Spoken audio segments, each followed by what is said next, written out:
ভারতের যে মুতখুর কিছু সাংবাদিক আছে না, এগুলার মাথায় যে গ্যাস্ট্রিক উঠছে, আমি বলছি এগুলা গরুর পেশাব খেলে এই গ্যাস্ট্রিক নামবে না। ভিডিও বানাচ্ছে যে ফেনী দখল করতে নাকি তাদের 5 মিনিট লাগবে। আপনি 5 মিনিটে ফেনী দখল করবেন, ফেনীতে ঢুকলে একজনও মাথা নিয়ে যেতে পারবেন না। ফেনীতে ঢুকলে একজনও জীবন নিয়ে যেতে পারবেন না ইনশাআল্লাহ। ফেনীর দিকে হাত বাড়াবেন, ফেনী থেকে বিজয় শুরু হবে।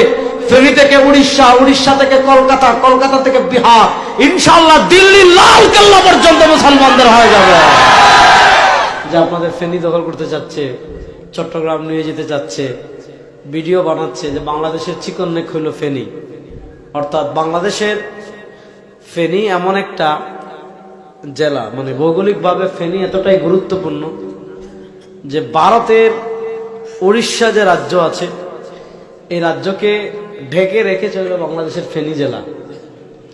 আবার ফেনী হইল আমাদের চট্টগ্রাম, কক্সবাজার, পার্বত্য চট্টগ্রাম, বৃহত্তর চট্টগ্রামের সাথে বাংলাদেশের সংযোগ স্থল। এদিক থেকেও ভারত, এদিকেও ভারত। এজন্য ভৌগোলিকভাবে ফেনী বাংলাদেশের চিকেন নেক। অর্থাৎ ফেনী যদি কেউ দখল করে, বাংলাদেশের এই পাশ বাংলাদেশ থেকে এমনিতে বিচ্ছিন্ন হয়ে যাবে। মানে চট্টগ্রাম, কক্সবাজার, খাগড়াছড়ি, বান্দরবন, পার্বত্য চট্টগ্রাম, ওই টেকনাফ, মানে একেবারে সেন্ট মার্টিন পর্যন্ত সব হাতছাড়া হয়ে যাবে। এজন্য আপনারা দেখবেন ভারতের মুতখুর যেগুলো আছে সাংবাদিক, এগুলার মাথায় যে গ্যাস্ট্রিক উঠছে, মানে ভারতের যে মুতখুর কিছু সাংবাদিক আছে না, এগুলার মাথায় যে গ্যাস্ট্রিক উঠছে, আমি বলছি এগুলা গরুর পেশাব খেলে এই গ্যাস্ট্রিক নামবে না। আমাদের আপনি যদি ভোলায় যান, ভোলায় গেলে দেখবেন বিশাল বিশাল মহিষ আছে। এক একটা মহিষ একবারে 7-8 কেজি মুতে।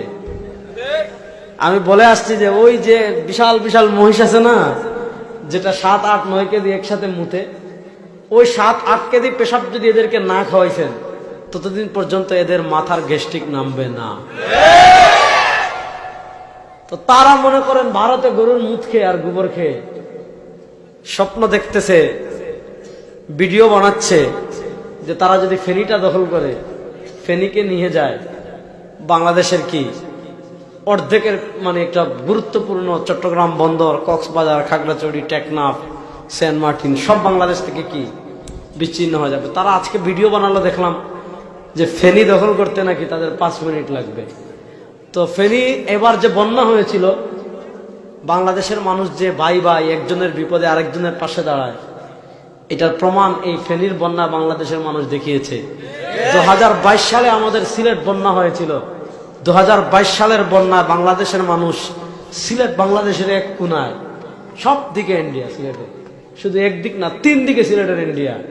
তো এই তারাই বন্যা তৈরি করে, 22-এ সিলেট বন্যা তারাই তৈরি করেছে। ফেনীতে তাদের দাসী পালিয়ে গিয়েছে, এটা সহ্য করতে পারে নাই, পানি ছাড়ছে। তো ফেনীর পাশে যেমন, আপনারা ভিতরে আসেন, ওখানে দাঁড়ায় দিয়েছেন, ভিতরে আসেন না, বাসায় যান, আল্লাহ ভিতরে আসার তৌফিক দান করুন। হারুন আঙ্কেলের মতো একদম বাইরে দাঁড়িয়ে দিয়েছেন, আসেন ভিতরে আসেন, কথা ভালো করে বুঝেন। যেটা বলতে চাচ্ছিলাম, 2022 সালে যেমন সিলেটের পাশে পুরা বাংলাদেশ দাঁড়িয়েছে, 2017 সালে যেমন মায়ানমারের মজলুম মুসলমানের পাশে সারা বাংলাদেশের মানুষ দাঁড়িয়েছে, 2023-এ এসে যেমন ফেনীর পাশে সারা বাংলাদেশের মানুষ দাঁড়িয়েছে। আপনি 5 মিনিটে ফেনী দখল করবেন, ফেনীতে ঢুকলে একজনও মাথা নিয়ে যেতে পারবেন না। ফেনীতে ঢুকলে একজনও জীবন নিয়ে যেতে পারবেন না ইনশাআল্লাহ। ফেনীর দিকে হাত বাড়াবেন, ফেনী থেকে বিজয় শুরু হবে। ফেনী থেকে উড়িষ্যা, উড়িষ্যা থেকে কলকাতা, কলকাতা থেকে বিহার, ইনশাআল্লাহ দিল্লি লাল কেল্লা পর্যন্ত মুসলমানদের হয়ে যাবে। আপনি তো সহজ মনে করেছেন, দেখেন কত বড় সাহস তাদের। ভিডিও বানাচ্ছে একদম মানচিত্র দেখিয়ে দেখাচ্ছে যে এই যে দেখেন ফেনী, মানে মনে করেন ফেনীর এদিকে তো সমুদ্র চট্টগ্রাম, আর এদিকে গেলে আপনি পুরাটা বাংলাদেশ, আর এদিকে আপনি দেখবেন কুমিল্লা, চট্টগ্রামের এদিকে সীমান্ত দেখা যায়, দেখছেন নি? আর এদিকে আপনার যদি আমাদের মিজানুর রহমান সাইদ সাহেবের যে থানা, কি নাম জানি, পরশুরামের দিকে গেলে তো আমি নিজেও দেখে আসছি, ইন্ডিয়া। তারপর গত বছর একবার এদিকে গেছি, ফেনীর এলাকাটার নাম আমি ভুলে গিয়েছি, তো ফুলগাজী, হ্যাঁ, একদম সীমান্তের সাথেই মাহফিল। রাতে আসার পথে কাকে আসতেছি, তো গাড়ির বাতি দেখে অনেক বিডিআর বের হয়ে গিয়েছে যে এই রাত্রে কেটায় আসে, মানে বিডিআর ক্যাম্পের পাশ দিয়ে আসতেছি, বিজিবি আগের বিডিআর, তারা বের হয়ে গাড়ি, মানে আমি এসে দেখি 20-25 জন, যে এই রাত্রে কে, মানে মনে করছে ইন্ডিয়ার মালামাল নিয়ে কেউ যাচ্ছে। তো পরে যখন দেখছে আমাকে বললো ভাই চা খেয়ে যান, পানি দিল, চা খাওয়াইলো। এই যে চতুর্দিকে ইন্ডিয়া, আর এত গুরুত্বপূর্ণ একটা জায়গা তারা আজকে দখল করার চক্রান্ত করতেছে। দখল করুক আর না করুক, ফেনীবাসী সতর্ক থাকবেন। ইনশাআল্লাহ কোনো বিপদ আসলে বাংলাদেশের 20 কোটি বাংলাদেশী ইন্ডিয়ার কালো 20 দাঁত ভেঙে দিবে ইনশাআল্লাহ। আর এবার আমরা এত ভয় পাই, আপনারা মিয়া খান গরুর পেশাব আর আমরা খাই গরুর দুধ, আপনারা খান গরুর গোবর আর আমরা খাই গরুর মগজ গুস্ত। হিসাব তো আপনি বুঝেন না, খেলতে গেলে তো একটা হিসাব লাগবে না। আপনি একজনের পায়ে পুরা শক্তি আছে মিয়া, এদিক থেকে কিক মারলে ওই বার ভেঙে ওপারে চলে যাবে, আর আরেকজনের পাই নাই, আতুর, বুঝেন নাই? সে মনে করেন মানে ওই যে স্ট্রাকচার দিয়ে হাঁটে, মানে এই যে হাতের যে ইয়ে আছে না, এটা দিয়ে হাঁটে। এখন যে পাই নাই, খুঁড়াইয়া হাঁটে, পা ভাঙ্গা লুলা, সে খেলতে যাচ্ছে ব্রাজিলের সাথে, আর্জেন্টিনার লগে। তার মেয়ে আপনি খান গরুর গোবর, আমরা খাই গরুর মগজ। আপনি খান গরুর পেশাব, আমরা খাই গরুর দুধ।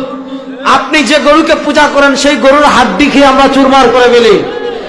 সুতরাং গরুর মুখ খেয়ে যারা গরুর গুস্ত খায় তাদের দেশের দিকে হাত তুললে সেই হাত আমরা ভেঙে দিব ইনশাআল্লাহ।